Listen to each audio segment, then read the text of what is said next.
everybody, my name is Beck and thank you so much for tuning into today's video. Finneas has turned a month old, so I'm going to be sharing how his last month has been, how we are going, and how we are adjusting to a family of 5. So if you like the sound of this video, please give it a big thumbs up. It really does support our channel. Don't forget to hit subscribe and tap the bell to get notified. Let's get into it.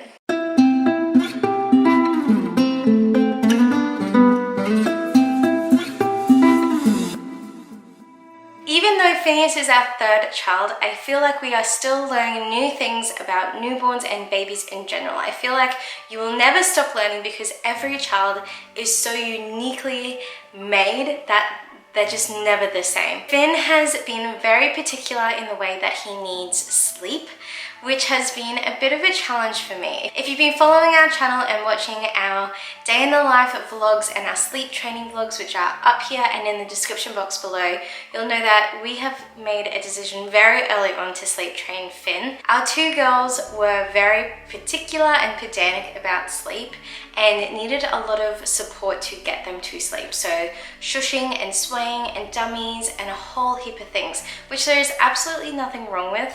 But with Finneas being our 3rd child, we are, just to be honest, time poor, and we can't give the same amount of time that we could with a firstborn. With Finn, we have decided to do sleep training. So he, from a very early age, has loved to be double swaddled, which is great. However, it is increasingly hard to double swaddle a growing baby. When he was a newborn, it was fine because he fit most swaddles. We are now having to go and buy extra large swaddles so that we have the ability to really get him in tightly. The other problem is it is coming into summer here in Australia, and most swaddles are those interlock ones, and they will just get too hot for him. So we're having to use the muslin ones, which don't have enough stretch in them to really cocoon him in. So that's been a bit of a problem for us. Once we have been able to get him double swaddled, we then get his room sleep ready. So it is dark, and he has a little bumper set that I found online, and I'm so glad I got this. This is one of the items that I would highly recommend for a newborn, which leads me to question of the day. Would you like me to do a video of must-have items for a newborn? Because now that I've done this last month, I feel like there are certain items that I just can't live without. So if you want to know what my tips are for newborns, then comment below and I will make that video for you. He then has white noise and he's put into the side sleeper. The other thing we're having to do at the moment, because he's a bit sniffly, is we put the diffuser on with some eucalyptus oil and some lavender for calming, and that seems to work a treat. Finn is slowly getting there in regards to self-settling. Once he is asleep and he is golden, I can generally get a 3-hour block of sleep. There are some times, if he has not done the eat-sleep cycle, that he might want to go more than 3 hours, and one of the midwives in the hospital said that bubs only have 1 4-hour stretch. So we try and use that 4-hour stretch for nighttime, and I will go in and wake him up if he has exceeded the 3-hour limit, just because I don't want him to have wasted that longer stretch during the day when I would really benefit it at nighttime. And this is absolutely working because he is getting nice long stretches of sleep during the night. In regards to Finn and his feeding, this again has been an interesting journey with him. So if you've watched my birth vlog and my first 24-hour vlog, you will know that Finneas was actually tongue-tied. So we got that snipped in hospital straight away, which was really good because it's helped us in our breastfeeding journey. One of the midwives said that Finn's lip is also tied. This is something that I'm going to go and get checked at the 6-week postnatal checkup for him as well, just because sometimes he's not getting a good enough latch, and I'm wondering if that's because of his lip.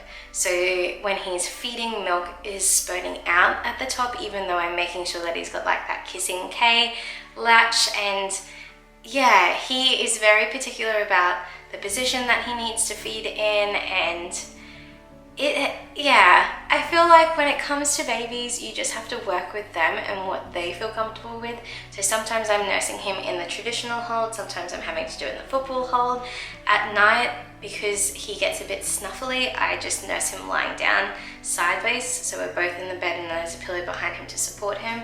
So we just go with the flow and work with it. Thankfully, I've been able to catch some milk, and so when those early morning feeds are becoming a little bit too much for me and he's not settling and I'm really tired and hypersensitive, I will ask Mick to give Finn some of the milk that I have caught during the day. In a future video, I'm going to be sharing with you what I've done this time around to get my milk established, because this time breastfeeding, I feel the most confident and that my milk is just fully established and I have an abundance of it, where this hasn't been the case with my previous girls. So I'm going to be sharing with that in a future video, so stay tuned for that. Finn usually feeds for about an hour because he'll do 10 minutes on, then I'll burp him, and 10 minutes to finish the boob. I'll change his nappy, I'll give him a bit of a play and a cuddle and whatever, and then he does 10 minutes on the other side, a bit of a burp, and then 10 minutes, and then I swaddle him and put him down.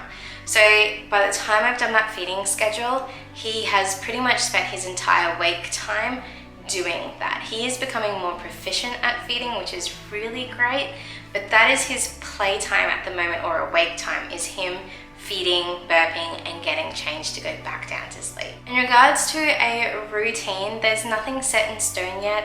He has generally 3 sleeps a day, a morning sleep, a midday sleep, and an afternoon sleep. There's no specific times as of yet that he is going down for.